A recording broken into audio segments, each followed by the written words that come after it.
Hello and welcome to another amazing episode of the Fantastic Forum. I'm Patrick Michael Strange. We're coming to you from the incredible Victory Comics in Falls Church, Virginia.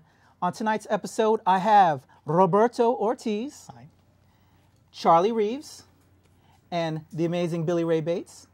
On tonight's episode, we're going to talk about comic book death.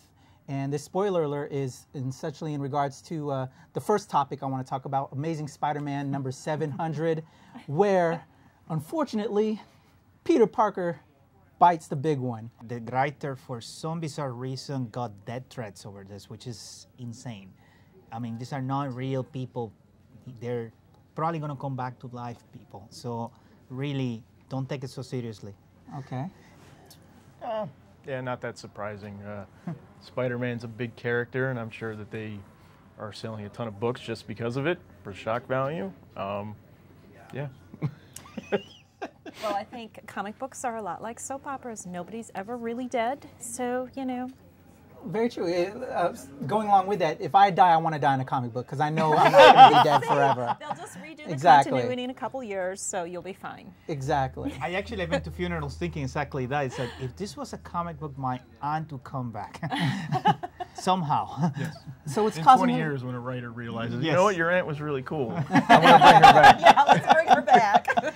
But this whole death was promoted, and that's what they do. And this, you know, we know that that's a device by the publishers to get us to come back and read the stuff. And I know the big thing for me as a fan of comic books was, and what was a long-lived thing about comic book death in heroes was Bucky Barnes. I think it was Brubaker that brought him back as the Winter Soldier, and I love the Winter Soldier. I thought it was cool. one of the best comebacks if they were to very bring cool. a character back. One of the best comebacks of a hero. Let's talk upon that as a plot device and what you've enjoyed of heroes that came back. About the Winter Soldier, yes, actually, it is a very good storyline. And the cool thing is, I believe the storyline for the next Captain America is going to be based on the Winter Soldier saga. So, yes, it is. When done right, it can be actually something very effective. The problem is that, as we were mentioning before, it has become almost like a cliche. It's like, we were joking before, it's like, who hasn't died yet in comic books? I mean, it's like, open a who's who guide completely random and pick a character, and he probably has died like once, twice, or 3 times. Well, as far as the Spider-Man storyline goes, I'm a Silver Age geek, so it does sound very Silver Agey and everything. And I like that. I think for a single story, that would have been cool. If you did this for 3 issues, or you did this for an arc, Or a year. this would be neat. But the fact that you're building a stunt around this is and Spider-Man doesn't even stay dead for very long. It's 1 issue before they're saying to the fans, you know, hey, Peter's not very far away, guys. Don't panic. Don't send that So I threats. mean, they can't even stick with it. I have to say, honestly, I'm a huge Spider-Man fan, as you can see. I really won't be picking That's up not Spider-Man easy too either. much I know. for the next year. Quite a feat. But I know he'll be back, and that's what, again, what Roberto was saying, how these people threatening to kill Dan Slott because they did this to Spidey. Don't worry, people. Calm down. It's a fictional character. He will return. And we know that death in comic books is something that shakes things up and massive sales result. Yes. I mean, I've read that. I haven't read the Spider-Man series, but I've read that it's been selling really well. And it reminds me of Superman back in the 90s, 92, you know, Superman, the death of Superman. They were selling out everywhere, and it got a whole lot of mainstream press coverage. Definitely. It was a splash everywhere, created a lot of attention, and it shook things up, and it sold comic books. I bought the poly bag, the unpoly bags. You know, there was the black one, then the return with the white one. I was all over that. They got me. Yeah, I mean, I think that comic books don't really change that much. I mean, they're built upon continuing stories over and over. They're not really supposed to. You know, you want to read Batman every issue. You know what I mean? He's got to have somebody to fight, so you're not going to kill the Joker. You know, there's money in keeping the Joker alive. But I think these deaths, while temporary, give the illusion of a progression when there's really not much of one. Well, that's just it. It's like the hardcore fans will be like, oh, okay, they killed him. Yeah, just wait a few issues. But out there, all those other people that we want to draw into comics are like, I can't believe they went there. How could they kill him? It's Superman. You know, they're all panicking. There's certain death in comic books that if you take them away, you shipping the character deeply. Those are the only two Agreed. deaths that will last, or Uncle Ben and So Thomas we and hope. Martha Wayne. Yeah. Yeah. Sometimes it gives the villain a certain credibility. If a lower level, if you have Deathstroke kill off Shining Knight, then Deathstroke looks a lot more of a bad guy, basically. I want to tag on that. Yeah. Back in the 80s, we had the Death in the Family in the Yeah. Batman storyline where fans could write in whether or not they wanted Jason Todd to bite the big one by Joker. Your thoughts on that? What your feelings on that death of Jason Todd? It became a stunt, and it became, you're right, a huge stunt. I remember it was around those days. And it seemed like it was going to stick, and it didn't. And to be honest, it felt like a cheap marketing gimmick at that day, and it still does today. But you know, today we does. call that crowdsourcing, don't we? I mean, Oh, that was yeah. early crowdsourcing. She's right. You know? Today it's okay because we're all interacting online in our different communities, and it's okay to vote for the death of Jason Todd. But it's not. But some interesting stuff. Some interesting stuff came from it, though. I mean, we Yeah. got Tim Drake because Yes. Tim Drake is a great character, and you know, and I personally, I know not a lot of people like it, but I loved the Red Hood stuff with Yeah. Jason Todd. I thought that there was a lot of cool stuff that came of it, and I thought Batman became interesting having to cope with this greatest failure of his life, which is Jason. Yeah, I think we got many. Then we got Damian Wayne. I didn't mind it so much. But the problem is that basically, once you basically say, oh, well, we killed this major character. Oh, we changed our minds. It kind of takes I agree. the punch out. It's like when you're watching Game of Thrones and you see somebody getting chanked on screen, you know that character is pretty much done. And I like that concept. It's like the fact that you basically can invest in a character and you don't know if they're safe. It's nice that it means something. Yeah, Yeah, we should save death for special occasions, I guess. exactly. So to hit on that, so let's say, let me get from each of you favorite death and then favorite comeback when they brought that character back. Let's go, Roberto. Easy. I like a lot basically how Supergirl died in Crisis of the Infinite Earths. I love how, and this is not considered a death of Superman, but it kind of was, the fight at the end between the Anti-Monitor and Superman. He didn't die, but that was kind of cool. But a lot of the characters who died in that series, in terms of the way it was done, considering that technically speaking, they were permanent deaths if you stop to think about it, because the universes that they were showing were gone, and they are. That made it basically something very special. And I know I'm willing to bet which character you're gonna say died.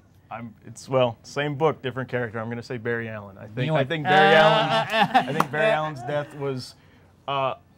This is what I like about it, is that in his death he became arguably Cool. a better character Yes. than when he was alive. And I'm sorry for any Silver Age buffs out there, but I loved it what his death meant to Wally, and Wally just had this complete inferiority complex of I'm never going to be Barry, and Wally became a very Yeah. interesting character because of that. Yes. By the way, DC Comics, you're seeing this. Where the hell's Wally? Please bring him Well, back. I mean, but Please. but this brings me to my other thing. Barry Allen came back recently, and I know that there's a generation of fans that was their Flash. Yep. My Flash was Wally, but I feel like Barry Allen's return has just been really boring and Thank you. uneventful, and he was a character that he was one of the only ones that still meant something.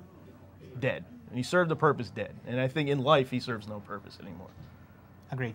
Okay, let's go to Billie with her death. I would say Superman, and from what I understand, it resulted from literally a joke in a staff meeting. That Jerry Ordway had said, you know, they're thinking about story ideas, and Jerry Ordway said, well, we could kill him off. And it took a while to really percolate, but then eventually that's what they did, almost as a joke. So I just think it was very, very bold. Is alcohol involved in that meeting? All right, now comeback. Back to Roberto. That's the problem. I'm not a big fan of return storylines. 9 times of 10, I feel like they're kind of cheesy. The problem is that none of the characters that came back. I mean, it's like saying, okay, they kill Batman, they kill Superman, they kill Captain America. Of course, I'm gonna be happy they're back. I like the characters, but because they're the big ones. But none. Sorry. I would, well, as a joke, I would say Ra's al Ghul. But I'd have to go with Ollie, Green Arrow. Green Arrow. Yeah, I think Green Arrow actually served the purpose when he came back and got some new blood in him. Well, this is not a return from the dead, but I have been reading the reboot of Batgirl from 2011, and I've really been liking it. And I know that was very bold, that was radical to bring her out of the chair. And the more that you read into it, I think there's a lot to like there, especially as she's out fighting crime and she's kind of self-critiquing herself. You can hear her little thoughts as she thinks she's messing up, but she's still doing great, and I like it. Excellent. Thank you guys for your thoughts. All right, we're going to go to break. Hopefully we'll come back. We're not going to bite the big one after this. We'll come back with some more fantastic films.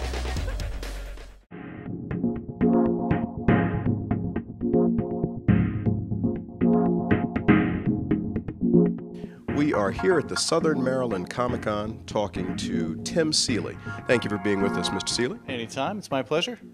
Now, you've worked for, well, I understand, every comic company except for Oni Press. Yeah, everybody that's around at the moment, every big company I've worked for except for, one. So in some capacity, what that means, a cover or something or whatever, but I've done it, I have. I got you. Now, of course, I think a lot of people are most familiar with your work with Hack and Slash, but you've also done Witchblade. A lot of folks might know you through that. But you've got a new book that's out, Revival. Yep. And it's a departure from the ordinary sort of zombie type story, even though this does involve people coming back to life. Tell us a little bit about Revival. Basically, Revival is the story of a small town wherein on one day, January 1st, at 2 in the morning, 23 people come back to life for no particular known reason, at least to the people that are living in this town. How do you deal with people that you've already mourned, that you've accepted as dead, or that you were happy that they were dead, and just all the sort of things that go with it, as sort of seen through the lead character, who is the daughter of the sheriff. She's a sort of beat cop. Talk a little bit about these differences between the fact that, okay, this isn't your standard zombie fiction type of thing. I mean, obviously the story of people coming back to life is not new, and pretty much Jesus has the most popular and most famous one. But George Romero really sort of, and before him, the guy I can't think of, but wrote I Am Legend. They pretty much created this sort of idea of the undead as a symbol stand-in for a post-apocalyptic survival-based thing in which we've turned on each other. So that's kind of the most popular zombie stuff that you see now, especially Walking Dead, being an homage to Night of the Living Dead. It's really more about kind of man's inhumanity to each other via these people that were our family, they were our loved ones, but now they're monsters in which we must shoot in the face, which is a completely great genre, which I have enjoyed many times. But I feel like it's been done a lot of times, and I think Walking Dead has taken it to the logical evolution by keeping that story going and finding out more about that world that these people live in. So with Revival, I wanted to do something sort of in that vein, but not be about necessarily like, the survival aspects of it, and that scene that happens in every one of those stories, which is, undead grandma's walking at you, and do you have the guts to shoot her in the face because she's not grandma anymore. This story, I didn't want that to be about it. I wanted it to be about, how do people deal with this more specifically? Like, would you be jealous if somebody you knew died and came back and you still had cancer? Would you, how would you do it if financially you had benefited from them dying and now you have to pay back that will money you got?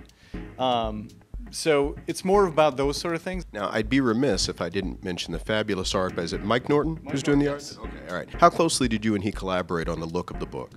A lot, and it really helps. Mike and I share a studio together, so he literally is close. He came into kind of us talking about wanting to do a book together with, I want to draw normal people, I want to draw, something set in the real world. But one of the first things I did when we decided we were going to do this book is I went home for Thanksgiving in November and drove around for like a day just taking photos with my iPhone of stuff that I thought was kind of beautiful or ugly or both, and gave that to Mike. And that stuff became the first 3 pages of the book. Is really just these these snapshots of like rural, wintry Wisconsin. Well, the art is fantastic. The writing absolutely grabs you. I mean, I read the first issue. It's convention exclusive here, and I was waiting for the second issue. Say, well, is the second issue a convention exclusive too? Because it's not right that you leave people hanging the way you do. But kind of twist. Right? That's, people like Mike and I talked about this. Mike was a huge fan of the show Lost, and so he kind of we talked about if we're going to do something, let's have it be. The way that Lost treated stuff was every episode you went, what, but, well, huh? So really what we wanted to do was have something that, one, ended that way every issue, and two, we want all the covers to be, yeah, but, well, huh, on the cover. So, for instance, the second issue has a guy in a snowmobile jacket doing an exorcism while he drinks a beer, and the third issue has a woman opening the basement and seeing like this weird alien thing sitting on a circle on the floor. And the fourth one has a sort of weird, like a girl dressed in lingerie turning over a guy and he's all bloody. And the fourth one has a woman puking up a ghost. So every issue is like, wait, but it all ties into the story. But I think when people sort of really see, they're going to be surprised, I think, when they... I want to keep you guessing. That's my favorite kind of stuff too. The older you get, the more you sort of go, yeah, I've seen everything. So the key, I think, with this kind of stuff is for me to go, no, I'm going to make up something you haven't. Like, hopefully I do that, Well, hello, I am Jose Luis Garcia Lopez, and you are watching Fantastic Four.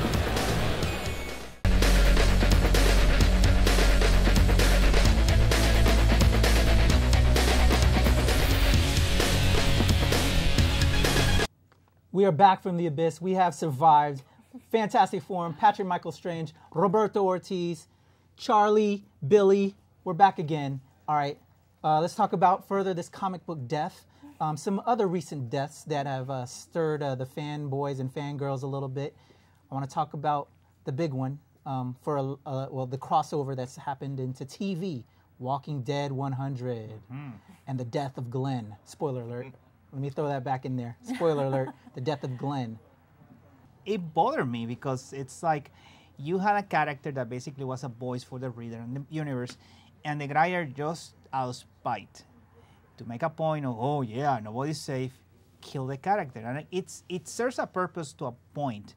And the point is that after that, then you started being a little bit mean, and that felt, and the way he died was mean. Charlie? I'm not caught up, honestly, no? so I didn't. Baseball. I spoiled you. Yeah, well, it's all right. Horrible. Billie? I don't read Walking Dead. Eyes popping out, getting hit on the my head with a goodness. baseball bat. I Horrible. hear it's a popular show. Just not something about So that. if you watch the TV show, Glenn's still alive in the TV show, but in the comic, he has just bought it. Gruesome death. I had a lot of friends that say they weren't going to pick it up anymore. They were sad to see Glenn go. Being of Asian descent, I was sad to see Glenn go as well. But I thought no one's safe. It fitted in the storyline. It was issue 100. It was a landmark event. They saved it till then. We've seen a lot of people just bite it. In the series. It's not that surprising that it would come at 100. That's it. Another thing is, I feel like a lot of these are saved up for big round issues, like 100, like issue 50 and stuff. And I think back to Glenn dying, which just happened organically in the story. It was whatever it was, 121 or something, right? It didn't serve a purpose. It was just to shock the reader, and that's not good organic storytelling. If you want to see good deaths instead of organic storytelling, see the Game of Thrones. That's how you do that. Don't spoil it, because I'm not caught up on that either. Also, you don't... We're just throwing spoilers all over the place. Okay, remember the dwarf in the show? Okay, we'll save that for another time. All new X-Men. The whole Marvel now, this whole relaunch of Marvel. In all new X-Men, we have, spoiler alert, after AVX, Cyclops is this big bad guy. He's like this mutant terrorist now. We have Beast using his little time device to go back into time to bring the original X-Men into the future to now go after Cyclops mutant terrorists. And now, so we have this all new, the original X-Men, in our timeline with a future that now has Professor X dead, from the AVX storyline, and Jean Grey dead. So your thoughts on this whole thing? I'm actually really digging this whole relaunch of all new X-Men. It bothers me, for example, how in the Marvel universe, almost as a pun or a joke, you have to kill Professor X. Just every 10 years he has to die for no good reason. And I understand basically the concept of basically bringing the characters from the past into the present to make you realize how much of a douche, can I say that? Cyclops is. But I hate that. Sorry. Charlie? I mean, I'm a sucker for time travel stuff, and I think that it's a cool idea. And I like sort of the perspective spin on it, where we always see stories with the, dystopian alternate future and everything. And I like that in this story, like, we're that dystopian future that they're trying to fix. And I think that's cool. Yeah, I think you're right. Like, they're not making me like Cyclops. Nope. Like, I'd hope he die. Quite frankly, like, I mean, like, I like him as a character a lot, but I just feel like he perpetually just gets the shaft of people just writing him as this. He's more of a Boy Scout than Superman is, to me. I think so, always. I've always hated him. I'm happy he is who he is now. Billie? I agree. I love the time travel thing, but I have not been reading X-Men. Well, you gotta catch up, guys. Do some homework. We've talked about comic book death. I think we've killed it now. We have our series. I think, as you can see, especially from Roberto, if we're gonna kill somebody off, I think we can all agree. If we're gonna kill somebody off, let it have some meaning. Yeah. I want to know what you guys are reading. Let's get some quick thoughts on what's out there, because a lot of y'all didn't do your homework for the Spider-Man 700 and other stuff. Let me know what you guys are reading. Roberto. Wonder Woman. Fantastic. Give us some thoughts on it. It's a fantastic book. It's basically, the writer is fantastic because it goes back to what the character is supposed to be about, which is Greek mythology. And people were complaining, oh my God, you changed the character too much. No, he basically understood that she, as a character, is more interested in you get her back to her roots in terms of Greek mythology. And people always say, oh, she doesn't have a Rogues Gallery. Yes, she does, because it's directly related to Greek mythology. And he makes the character incredible. And the thing of Greek gods in the present day has been done before, but not what he and Cliff Chan have done is mind-blowing, because it's completely rethought this from the ground up, and it's really cool. Charlie? Yeah, a combination of some really old stuff and some new creator-owned thing. Like, I started cracking open Stan Lee, Jack Kirby, Fantastic Four stuff, and Okay. Cool. I promise you will not see a bigger Jack Kirby fan than me. Let's but- shine a spotlight on some of these independent creators out there, because I don't think we show them enough love on the show. I just Who are some of the finished. new guys? I just finished. Well, he's not exactly independent now. He's on the DC books and everything and getting some notoriety. But I just read Underwater Welder by Jeff Lemire. I keep saying his name wrong. And I mean, yeah, if you like Twilight Zone, that's a great book to read. And Paul Pope's one of my favorite. I mean, they've announced a bunch of new Paul Pope stuff coming out for later this year. And I'm psyched about it. I can't wait. I think he's awesome. Amazing artist, yeah. Billie? Reading the Bionic Woman series, as I mentioned, which I think has been pretty good as an update to the series that I loved when I was a kid. When it originally aired, I watched every episode. And actually, when I first read through these Bionic Woman comics, I didn't like it as much. But I sat down this past week and I reread all of them rapid fire, and I liked it much better that second time through quickly. And been reading the Batgirl series and then Batman and Robin. And another thing I've been reading that I absolutely love is the Smallville season 11, because I love the TV show, and I think they have been very true to that TV show as the continuation, as the 11th season. One thing that they've done that I absolutely love, I cannot get enough of, is the Barbara Gordon in this continuity is actually Nightwing, and she's got the Nightwing outfit just like a leotard with a big bat across her, shoulders and everything, but it's like the purple and yellow that Yvonne Craig wore as Batgirl. I swear it's like those Pantone colors that they're using.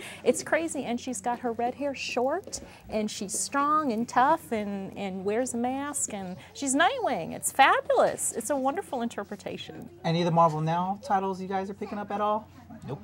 Any of the DC 52? I'm excited for Daredevil. I'm waiting for trade Okay. for Daredevil. I've heard some awesome things about it, and I like the character a lot.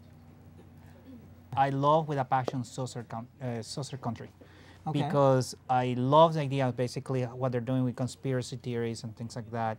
And the idea of a Hispanic woman running for president of the United States. Yay. And I like the whole exploration of the saucer thing in terms of American folklore and mythology. It's very, very well thought out, and it's a great book. How about Saga? Brian I've K. heard, Vaughan, I've heard Fiona awesome Staples. things about it. I actually, thank you for bringing it out. It's a fantastic book. Yes, you should read it. It's very, very, very good. You would like it because it has very strong. Brian K. Vaughan can write. Tell everybody a little bit more about it for the uninitiated. It's Star Wars on acid. Basically that. It's like, imagine if somebody completely deranged wrote Star Wars and had no qualms of doing it. Incredibly violent, incredibly explicit in a whole bunch of things, but also it's a family saga, like Star Wars. And it's basically a high fantasy book that feels like it would have been perfect in the 60s. Because it's really weird, and it's one of the best books right now, independent books out there. It's really, really, really good. There's one called Annihilator by Grant Morrison that's, I think, coming out through Legendary, and I can't wait for that. I think that's going to be awesome. Okay. So on that, some other new books that you're looking forward to in this new year? Well, I saw something in previews about Edgar Allan Poe, The Conqueror Worm. I was going to check. I love Edgar Allan Poe. I thought, what is this crazy thing? I haven't found out yet, though. Oh, and actually, they're doing something with Oz that's new, I think, too, because they have a movie coming out. So I love Oz, so I'll pick up anything Oz. How about on the film front? There's a lot of stuff coming out soon. No, the best Can stuff I is say Lone Ranger? Lone Ranger? I'm excited for Lone Great Ranger. trailer. you have excellent taste, my friend. Yeah, I'm going to see that. I loved that show. How about G.I. Joe? No. No. Come on, anybody? I won't even I'm a call girl. G.I. I Joe. think I'm a that girl. trailer looks a lot. Girl. I'm going to say this. Yeah, I think it looks Like really thinking, cool. Come on, you basically see Snake Eyes looking like Snake Eyes Yeah. and kicking ass like Snake It's- Eyes. They Come got on. Cobra Commander with the helmet Oh, this time, God, and yeah. everything. Yeah, I think it looks really. I was cool. a member of the G.I. Joe fan club. I had everything G.I. Joe as a kid. It looks great as a sci-fi series, but to me, it's not G.I. Joe. I'm sorry. They have a No, Cobra I- Hiss but stand I'll- in the trailer. I'll agree with you too. It's definitely not, but I feel that I'm going to I feel like retaliate this after could be. retaliation. They have the hovercraft for crying out. The coolest toy from G.I. Joe from the 80s was a hovercraft. Firefly. We're going to cut it out. I can't let more of this G.I. Joe talk continue. Awesome. Another great episode. Victory Comics, thank you so much for holding us here. I'm Patrick Michael Strange, Roberto Ortiz, Charlie, Billie. Thank you for watching us. We're out. Bye.